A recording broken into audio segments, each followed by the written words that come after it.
Pagkatapos nilang kumain, ganun din ang ginawa niya sa inumin. Kinuha niya ito at sinabi, ang inumin ito, ang taas natin sa 23. O ano sabi sa 23? Yung tinapay, kaya mamaya kakain tayo ng tinapay. Ng ostya. Iinom tayo ng katas ng ubas. Bakit?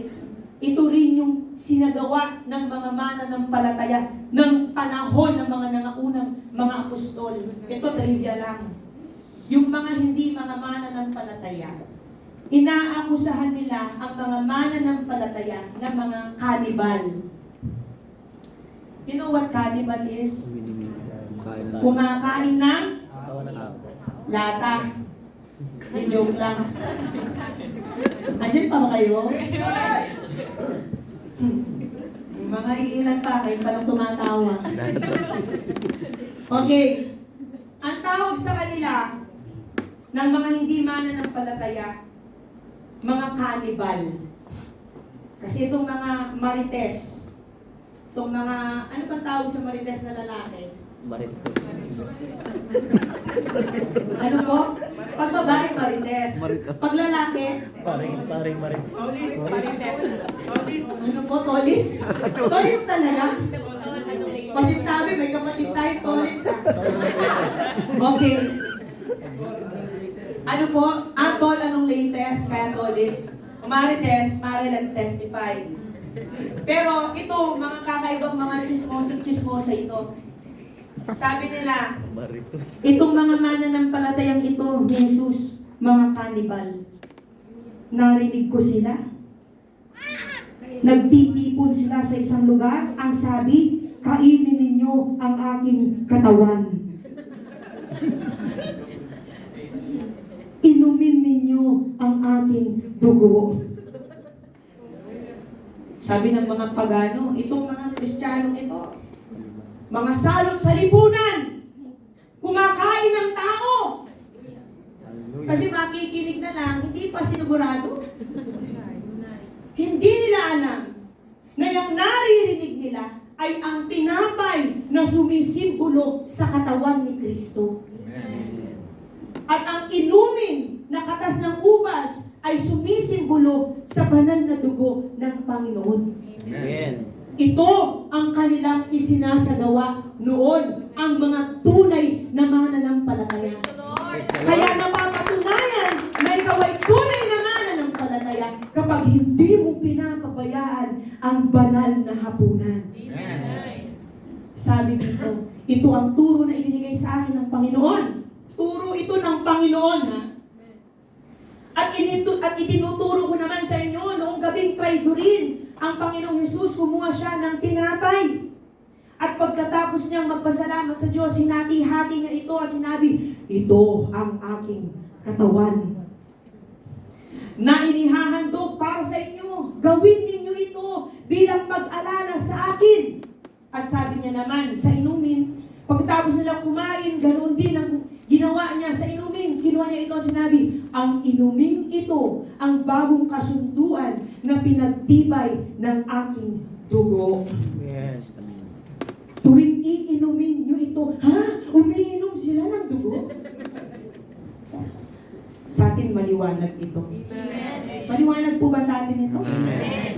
Kaya kapag ito'y maliwanag sa atin, hindi natin pababayaan ang banal na hapunan.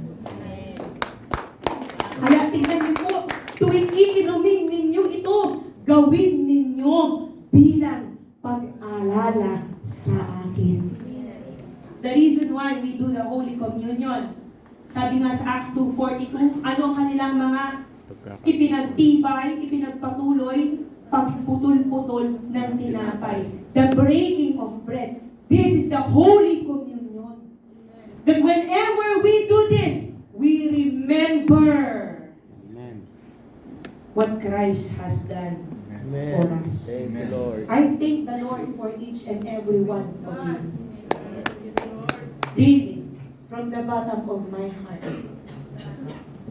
Because you love the Lord. Amen. I feel sorry for those who do not have the opportunity and choice to be here. I feel sorry for them. May God bless their desires. But when we do this, when we partake the Holy Communion, we remember on a weekly basis what the Lord has done for us. Thank you, Lord. Kung itutuloy natin ang pagbasa, sabi sa 27, 1 Corinthians 11:27,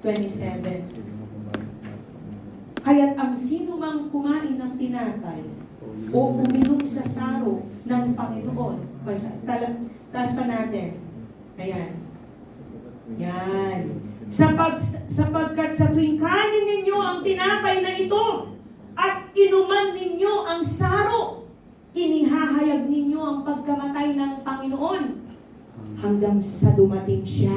Praise the Lord. Kaya the believers, the fourth watchers, amen? Amen.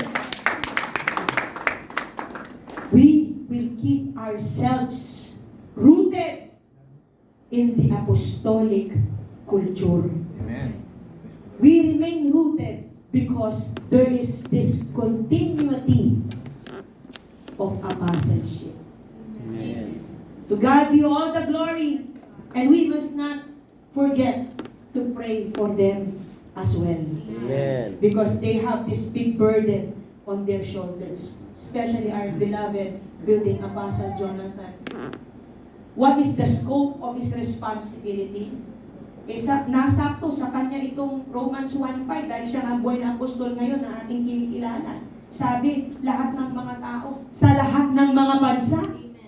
Hindi mo ba ipapanalangin siya? Mga kapatid, ang kanyang inisip ay hindi lang ang iyong kaluluwa, kundi ang kaluluwa ng marami na hindi pa nakakasampalataya. Kaya kailangan natin silang ipanalangin. 1 Thessalonians 3 verses 1 and 2, dito na tayo magtatapos. O ituloy pa natin. Praise the Lord. Glory to God. Nang hindi na kami makatiis dahil sa pananabik namin sa inyo, nagpasya kaming magpaiwan na lang sa 2 Thessalonians please. Ayan, 2 Thessalonians chapter 3 verses 1 and 2. At ngayon, mga kapatid, ito po ay si Apostol Pablo na nagsasalita.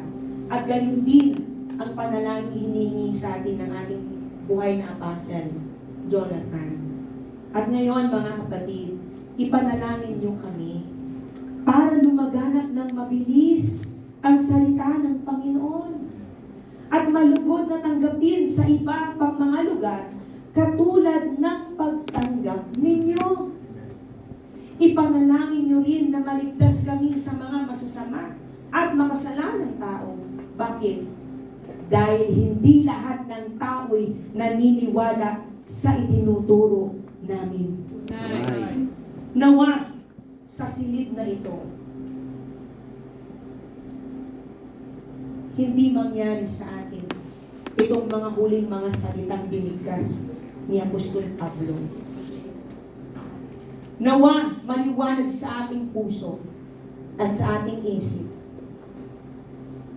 na ang kanilang dinadalang mga pangangaral at itinuturo ay totoo. Dahil sila at siya ay tunay na apostol. Hindi man siya tanggapin ng iba bilang apostol, ngunit tayo ang tatak ng kanyang pagiging apostol. Ama naming Diyos, nagpapasalamat po kami